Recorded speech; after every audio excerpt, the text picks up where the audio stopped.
Autosuggestion refers to all forms of suggestion and self-stimulation that influence the mind through the five senses.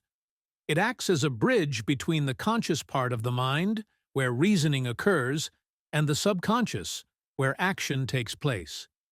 Through the dominant thoughts we allow to persist in our conscious mind, whether positive or negative, the principle of autosuggestion directs and influences the subconscious.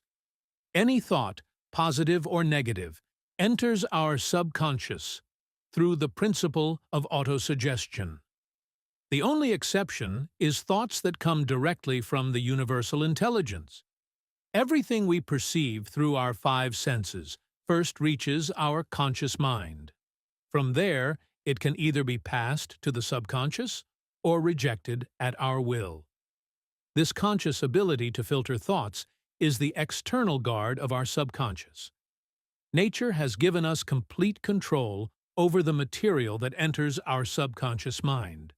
However, this doesn't mean we always exercise that control. On the contrary, most people fail to manage their thoughts, which explains why so many live in poverty. James Allen, in his book As a Man Thinketh, compared the subconscious to fertile soil. If you don't plant seeds of desirable crops, weeds will grow instead. Autosuggestion is the tool through which we can deliberately nurture our subconscious with constructive and creative thoughts, or, by neglecting control, allow destructive thoughts to take root in the fertile garden of our minds. In the chapter on desire, one of the 6 steps suggested reading aloud a written statement of your desire for money twice a day while visualizing and feeling as though you already possess it. By doing this, you establish a powerful connection between your desire and your subconscious, reinforced with absolute faith in its fulfillment. Repeating this process creates mental habits that transform your desire into its monetary equivalent.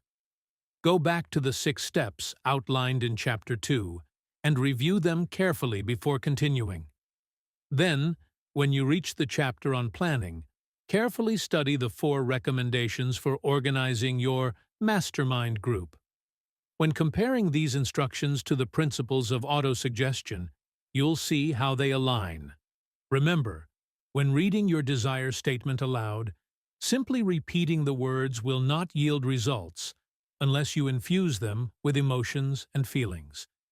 You can repeat Émile Coué's famous affirmation, "Day by day, in every way, I am getting better and better," 1,000,000 times, but without emotions and faith, it will achieve nothing.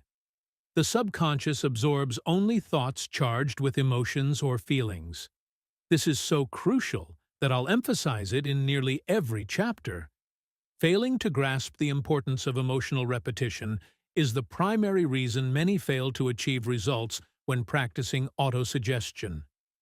Words alone, without emotional backing, have no influence on the subconscious.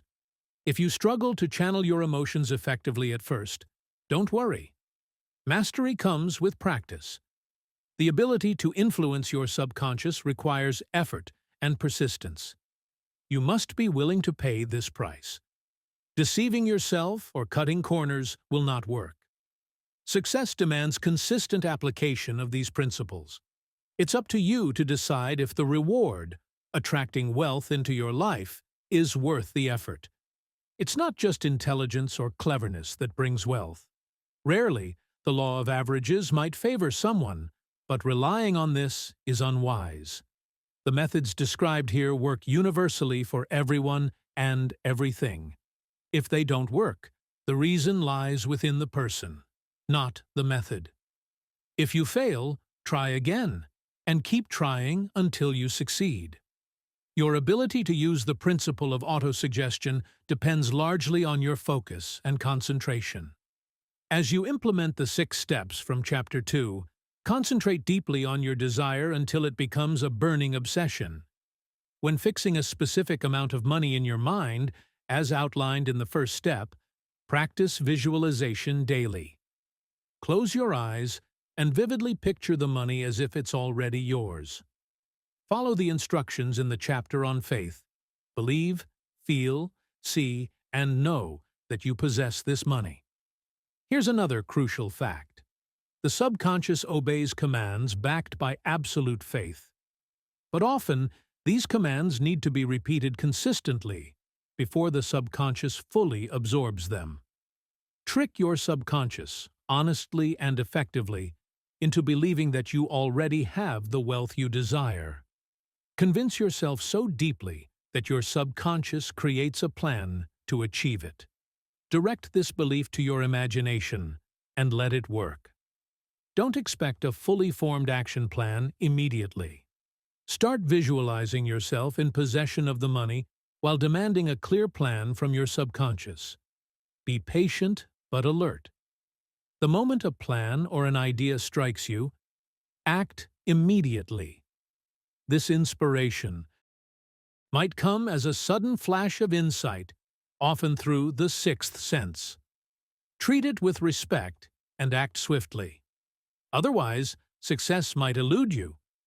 In the fourth step of the six-step process, you were instructed to create a specific plan to achieve your desire and begin acting on it immediately. Don't let logic stifle your imagination while creating this plan. Your subconscious and imagination often work best when freed from rigid reasoning.